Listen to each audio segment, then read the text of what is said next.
নমস্কার, নতুন বাংলা থেকে বলছি সন্ময় বন্দ্যোপাধ্যায়। আজকে সেই ঐতিহাসিক দিন, একটা সরকার, পরিবর্তনের সরকার ক্ষমতায় আসার ঠিক 40 দিনের মাথায় প্রথম বাজেট পেশ করতে চলেছেন এবং বাজেটটা পেশ করতে চলেছেন ডাক্তার স্বপন দাশগুপ্ত, যিনি রাজ্যের এই মুহূর্তের অর্থমন্ত্রী।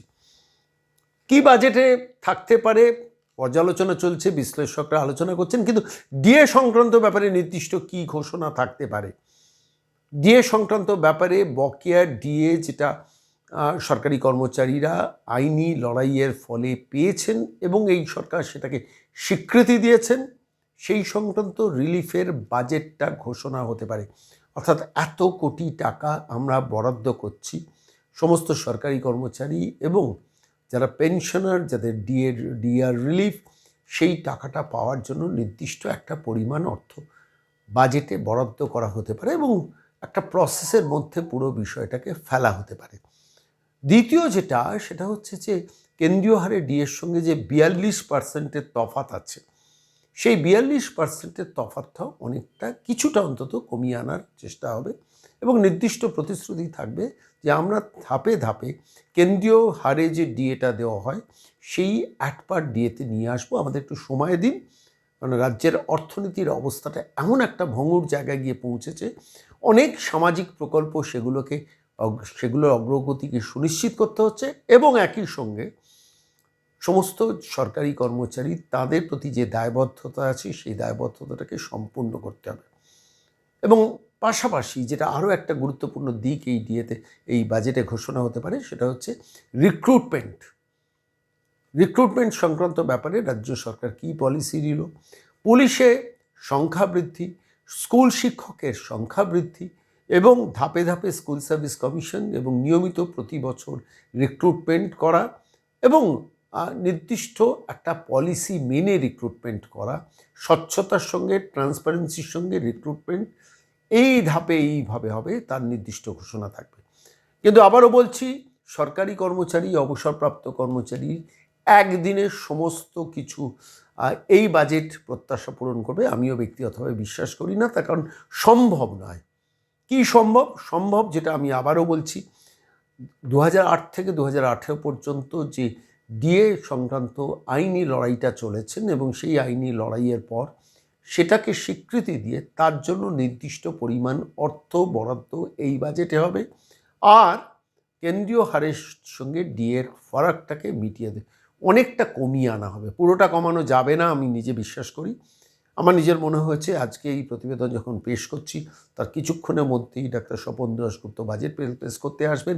আর বাজেটটা এ রাজ্যের ক্ষেত্রে বরাবরই খুব গুরুত্বপূর্ণ হয়। আমরা অতীতে দেখেছি অসীম দাশগুপ্ত, একসময় ছিলেন ডাক্তার অশোক মিত্র, পরবর্তীকালে অসীম দাশগুপ্তের বাজেট বিশ্লেষণ করতে গেলেই যে কোনো মানুষ প্রথমেই যেটা বলতেন, জিরো বাজেটের একটা ইকোনমি তিনি প্লেস করবেন।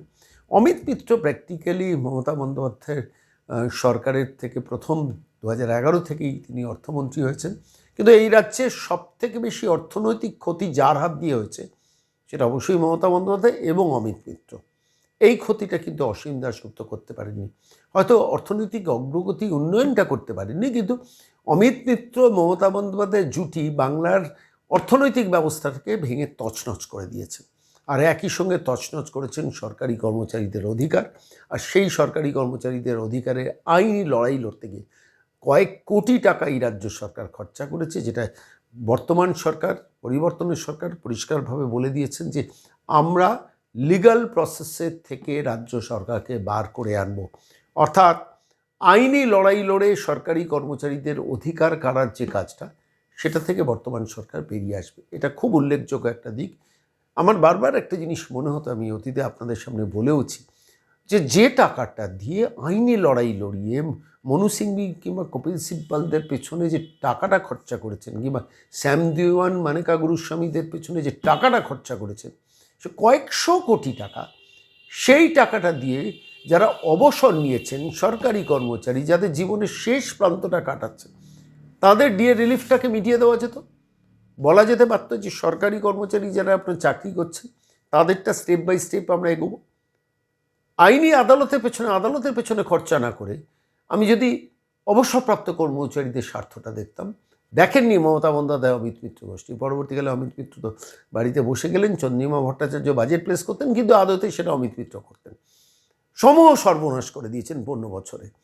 এই সর্বনাশ কতদিনে মেকআপ করা যাবে জানি না। বর্তমান পরিবর্তনের সরকার, সেই সরকার আশা করা যাচ্ছে অন্তত অর্থনৈতিক উন্নতিটা পশ্চিমবঙ্গের করবেন।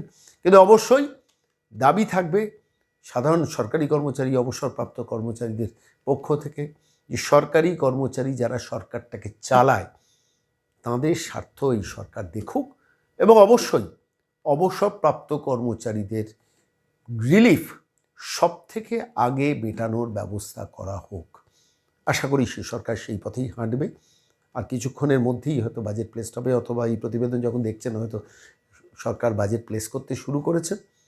আমার খুব স্পেসিফিক অ্যাসেসমেন্ট হচ্ছে বকেয়া রিলিফ এবং ডিএর এই যে বকেয়া টাকা, এইটা মেটানোর জন্য একটা সরকার নির্দিষ্ট একটা বাজেট রাখবে, যে এই পরিমাণ অর্থ বরাদ্দ করলাম, আরও ধাপে ধাপে আমরা বরাদ্দ করব, কিন্তু এই পর্যায়ে আমরা এই টাকা বরাদ্দ করলাম এক। আর দ্বিতীয়ত হচ্ছে সেন্ট্রাল হারের রিলিফের থেকে এই মানে রাজ্যের যে তফাৎ 42%, সেটাকে আপাতত আমরা এত পার্সেন্ট কমিয়ে আনলাম। অনেকেই জিজ্ঞেস করছেন যে কত পার্সেন্ট কমাতে পারেন, কত পার্সেন্ট বাড়াতে পারেন, অর্থাৎ রাজ্য সরকারি কর্মচারীরা কত পার্সেন্ট অতিরিক্ত মানে ডিএটা পাবেন, অতিরিক্ত বলা উচিত না, তাদের হকের ডিএটা পাবেন, যেটা কেন্দ্রীয় হারের সঙ্গে 42%-এর তফাৎ আছে। আমার নিজস্ব অ্যাসেসমেন্ট হচ্ছে একটা অ্যামাউন্ট ডিএটা বাড়ানো হবে, এবং তার জন্য অর্থের সংস্থান এই বাজেটে রাখা হবে। আরও অনেক কিছু ঘোষণা থাকবে, সেদিকে চোখ থাকবে বাজেটের দিকে।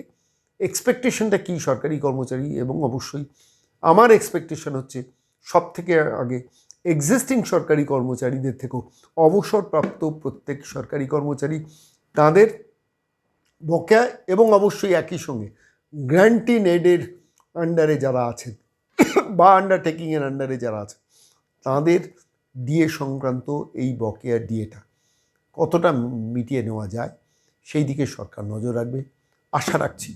আর কিছুক্ষণের মধ্যেই বা এখনই হয়তো আপনারা বাজেট শুনছেন, সেদিকে নজর রাখুন আর চোখ রাখবেন নতুন বাংলায়। লেটেস্ট ডেভেলপমেন্ট হলে আমরা আজকে বিকেলেই ফিরে আসবো বাজেট নিয়ে আপনাদের কাছে।